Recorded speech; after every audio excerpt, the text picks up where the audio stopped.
자, 오늘 결전의 날이죠. 오늘이 어떤 날인지는 다들 아시겠지만 FOMC 금리 인상 때문인데요. 25bp의 인상 가능성은 거의 기정사실이고, 이것보다 중요한 건 저는 이제 4시 30분에 진행이 되는 파월 의장의 기자회견이라고 보고 있습니다. 여기서 파월 의장이 어떤 말을 하냐에 따라 모든 것이 결정될 것이고, 지금 당장의 방향성은 이제 딱히 큰 의미는 없다고 생각을 합니다. 지금 아무리 어디 지지하고 또 저항받고 해도 이따 기자회견 하나로 인해서 순식간에 이 지지 또는 저항 라인을 다 무시하고 깰 수도 있기 때문에 저는 지금 당장 어떤 거 예측해서 미리 포지션을 잡는 건 이제 추천드리지 않습니다. 각 기관들의 이번 FOMC에 대한 의견들을 보면요. 먼저 JP 모건에선 파월 의장은 매파적으로 나올 것이라고 합니다. 이번 25bp 인상이 금리 인상 중단을 예고하는 것이 아니라고 강조할 것이라는 의견이고, 연말 금리 인상 전망에 대해서도 이제 부정할 것이라고 합니다. 사실 금리 인하는 연준에서 올해에도 하지 않겠다라고 작년 말부터 계속 말해왔기 때문에 2023년 올해 금리 인하를 하지 않겠다, 이 부분은 크게 시장이 반응을 하진 않을 거라고 생각을 합니다. 그 다음으로 모건 스탠리인데요. 모건 스탠리는 2023년 주식시장이 좋은 모습을 보이고 있지만 연준의 인플레이션 억제 결의와 함께 현실로 돌아올 가능성이 높다고 합니다. 현재 시장은 인플레이션 잡혀가고 있으니 이제 긴축 완화 중단 기대를 하고 있는 중이다라고 의견을 말하고 있고, 이제 그 다음은 시티은행인데요. 추가적인 긴축 없이는 인플레이션의 추가 하락이 불가능하다는 의견을 말하고 있고, 지금 노동시장은 건강하며 주요 인플레이션 구성 요소가 다시 반등할 가능성이 있다, 이렇게 말하고 있는 중입니다. 저 또한 이번 금리 인상 25bp에 대한 부분은 동의를 하고 올해의 금리 인하는 없을 거라고 생각을 합니다. 근데 이제 이 금리 인하를 하지 않는다, 저는 오히려 이 부분은 시장에선 더 호재로 받아들일 수 있다라고 생각을 하는데, 그 이유는 이제 금리 인상을 이렇게 급격하게 올렸는데도 불구하고 물가는 점점 꺾이고 있으며 경기 침체에 대한 시그널은 나오곤 있지만 고용은 여전히 튼튼한 상태입니다. 즉 연준이 바라고 있는 연착륙을 저 또한 기대를 하려고 하고 있고, 지금 경기 침체에 대한 시그널은 계속 나오고 있고, 사실 이런 시그널만 봐도 저는 이미 경기 침체는 진행이 되고 있는 중이다라고 생각을 합니다. 미국이든 중국이든 부동산이 무너진다면 결국 하락을 하겠지만 지금 당장은 아니다라고 생각을 합니다. 지금은 이제 천천히 매매를 하면서 수익을 본 걸로 다음 어떤 이유로 인한 폭락 때 힘을 보탤 수 있는 하나의 준비 과정이라고 생각을 하고요. 저는 이 기회 비용을 놓치면 좀 아쉽다라고 생각을 합니다. 제 관점이 당연히 틀릴 수도 있습니다. 하지만 틀리더라도 저는 지금 상승이 보이고 있고 또 하락은 기회라고 생각을 합니다. 다만 그전 영상에서 계속 말했던 것처럼 저는 21.5K 부분을 꼭 지켜줘야 계속 상승에 대한 관점을 유지하지, 만약 이 부분을 깨고 이번 주를 마감한다면 241선 저항에 막히는 모습으로 이제 한 차례 조정이 나온다, 이렇게 시장을 보고 있습니다.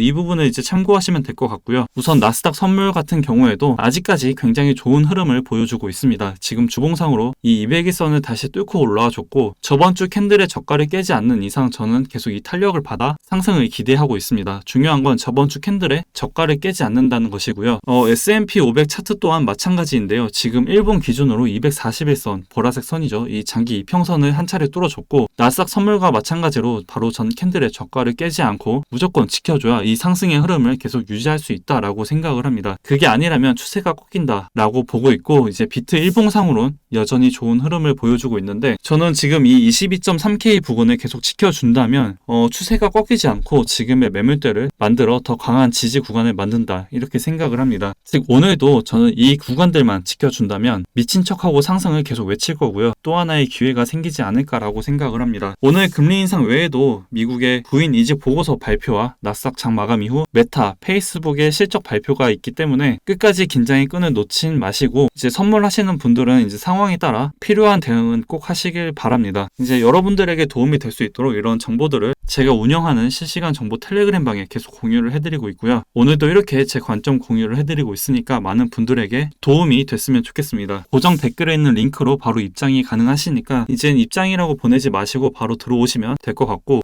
들어오셔서 많은 정보들 실시간으로 받아보신다면 분명 많은 도움이 되지 않을까라고 생각을 합니다. 제가 준비한 내용은 이제 여기까지고요. 도움이 되셨다면 구독, 좋아요, 댓글, 알림 설정 부탁드리고 저는 이제 다음 새로운 소식을 들고 다시 찾아뵙겠습니다.